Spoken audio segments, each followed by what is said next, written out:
ஆண்டவரால் ஆசீர்வதிக்கப்பட்ட அருமையான தேவ ஜனங்களே, இன்று நாம் வாசிக்கக்கூடிய தலைப்பு என்னவென்றால் காலை பொழுது. கர்த்தாவே, காலையிலே என் சத்தத்தை கேட்டருள்வீர், காலையிலே உமக்கு நேரே வந்து ஆயத்தமாகி காத்திருப்பேன். சங்கீதம் 5வது அதிகாரம் 3வது வசனம். காலையில் சிறுவன் ஒருவன் படுக்கையிலிருந்து எழும்புவதற்கு அடம்பிடித்தான். ஏனென்றால் இயேசுவை பார்க்கும் வரை படுக்கையிலிருந்து நான் எழும்ப மாட்டேன் என்று பெற்றோரிடம் கூறினான். சிறுவனின் பிடிவாதம் பெற்றோருக்கு வியப்பை அளித்தது. அவர்களுக்கு திகைப்பாயும் இருந்தது.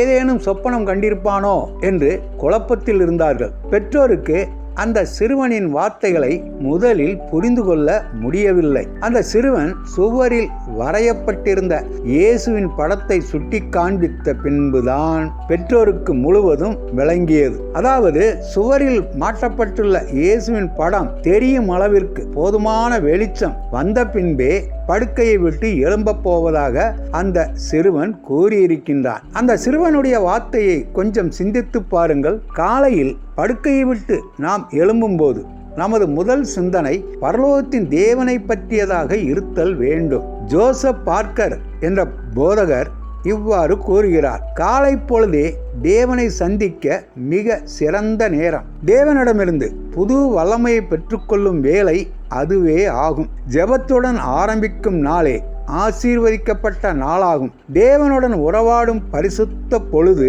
காலை வேளைதான் என்று கூறுகிறார். லேவியர்கள் நாள்தோறும் காலையிலும் மாலையிலும் தேவனை போற்றி துதித்தார்கள் என்று பழைய ஏற்பாட்டில் கூறப்பட்டுள்ளது. 1 நாளாகமம் 23வது அதிகாரம் 30வது வசனம். புதிய ஏற்பாட்டின்படி எல்லா விசுவாசிகளும் ஆசாரியர்கள் என்று 1 பேதுரு 2வது அதிகாரம் 5வது வசனமும் 9வது வசனமும் கூறுகின்றது. நாமும் லேவியரைப் போல தினமும் அதிகாலை தேவனுடன் உறவாடும் சிலாக்கியத்தை பெற்றுள்ளோம். காலையில் எழுந்தவுடன் உங்கள் சிந்தனை எதை பற்றி உள்ளது? தாவீது ராஜா காலையில் தேவனை தேடி வல்லமையை பெற்றுக்கொண்டது போல நாமும் ஏன் அவ்வாறு செய்யக்கூடாது? நம் இரட்சகராம் இயேசு இந்த உலகில் வாழ்ந்த பொழுது அதிகாலையிலேயே ஜெபிக்க சென்றார் என்று பார்க்கிறோம். அப்படியானால் பாவிகளாகிய நாம் ஒவ்வொரு நாளையும் இயேசுவுடன் தொடங்குதல் எவ்வளவு முக்கியமானது என்று சிந்தித்து பார்ப்போம்.